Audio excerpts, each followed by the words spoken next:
Good evening everyone.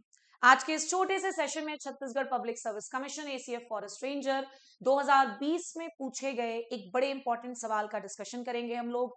और ये जो सवाल है ये आपको एग्रीकल्चर के अलावा बायोलॉजी के सेक्शन के भी सवालों को सॉल्व करने में हेल्प करेगा।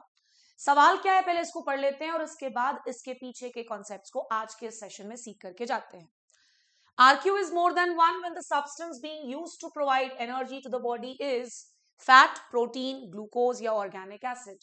अगर मैं सिंपल लैंग्वेज में ट्रांसलेट करूं तो सवाल यही पूछना चाह रहा है कि बताइए इन चार ऑप्शंस में से किस पर्टिकुलर ऑप्शन के केस में RQ की वैल्यू एक से ज्यादा आती है। तो भाई सबसे पहले तो हमें यह जानना पड़ेगा ना कि RQ होता क्या है। तो याद रखेंगे कि RQ जिसे हम रेस्पिरेटरी कोशेंट कहते हैं। क्या कहते हैं? Respiratory quotient.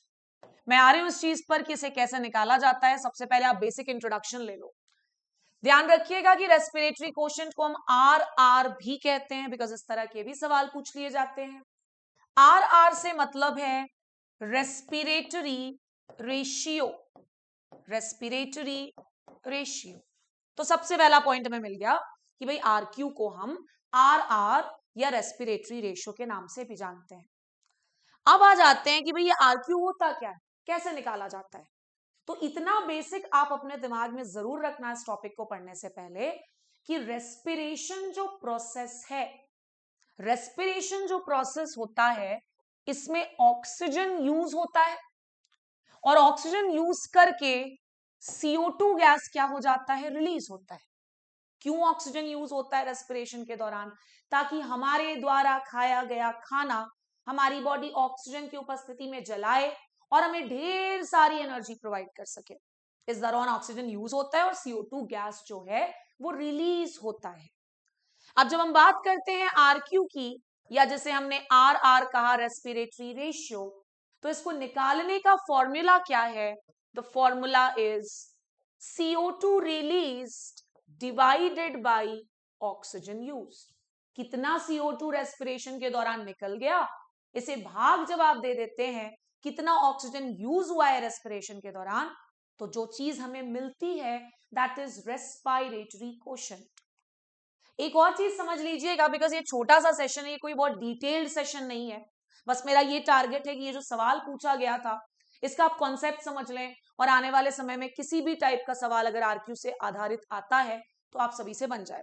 बाकी इसकी डिटेल्ड जब क्लास होगी तो आपको एक एक रिएक्शन के साथ ये चीज समझाऊंगी मैं कि ऐसा क्यों होता है कि कार्बोहाइड्रेट के केस में RQ की वैल्यू कुछ और आती है, ऑर्गेनिक एसिड्स के केस में कुछ और आती है। फिलहाल आज का टारगेट रखिए कि हमें सारी चीजों के RQ की वैल्यूज याद हो जाए। अब ध्यान से समझेंगे, इधर मैं लिख लेती हूं सबस्ट्रेट। सबस्ट्रेट का मतलब कोई भी चीज जो रेस्पिरेशन के दौरान जलाई जाएगी और CO2 गैस बदले में रिलीज किया जाएगा, that is known as substrate. और दूसरे कॉलम में लिख लीजिएगा RQ की वैल्यू। शुरुआत करते हैं उस सवाल से जो कि ACF फॉरेस्ट रेंजर के पेपर में पूछा गया था। क्या सवाल था? Organic acid. ऑर्गेनिक एसिड्स क्या होते हैं? जैसे कि ओक्सालिक एसिड, जैसे कि मैलिक एसिड, ये सारे के सारे ऑर्गेनिक एसिड्स होते हैं।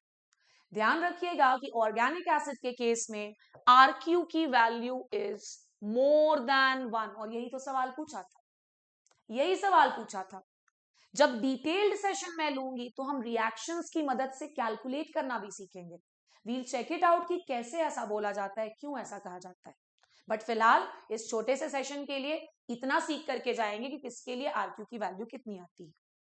नेक्स्ट, अगर आपकी बॉडी रेस्पिरेशन के दौरान कार्बोहाइड्रेट को जलाती है, कार्बोहाइड्रेट में भी खास तौर पे हेक्सोज कार्बोहाइड्रेट, हेक्सोज जैसे कि ग्लूकोज, ग्लूकोज में कितने कार्बन होते हैं? 6 कार्बन, मतलब वो हेक्सोज कार्बोहाइड्रेट हो गया। तो इस केस में RQ की value is always equal to 1, एक के बराबर रहती है। इसी तरह से अगर आपकी बॉडी फैट जला रही हो रेस्पिरेशन के दौरान, तो इस दौरान जो वैल्यू आती है RQ की दैट इज 0.7। वहीं अगर आपकी बॉडी रेस्पिरेशन के दौरान प्रोटीन्स को यूज करे तो इन दिस केस RQ की वैल्यू विल बी 0.8 से 0.9 के बीच में। And last but not the least, respiration का एक टाइप होता है जिसे हम कहते हैं एनाएरोबिक रेस्पिरेशन। अब ये एनाएरोबिक रेस्पिरेशन क्या होता है, क्योंकि इंजीनियरिंग वाले बच्चे भी हैं, मैथ्स वाले बच्चे भी हैं जिनको एसीएफ रेंजर का टारगेट होगा, तो आपको बता दूं एनाएरोबिक रेस्पिरेशन एक ऐसा रेस्पिरेशन होता है जहां पर ऑक्सीजन यूज नहीं होता है। और आपने पढ़ा आरक्यू की वैल्यू कैसे निकाली जाती है, CO2 बटे ऑक्सीजन। CO2 कितना भी निकल रहा हो, ऑक्सीजन तो यूज ही नहीं हो रहा है ना भाई, ऑक्सीजन इज जीरो। और any number divided by zero आपको पता है क्या हो जाता है, इनफाइनाइट, अनंत। सो एनाएरोबिक रेस्पिरेशन के केस में आरक्यू की value will be infinite. I am sure आप सभी को आज का ये सेशन समझ में आया होगा।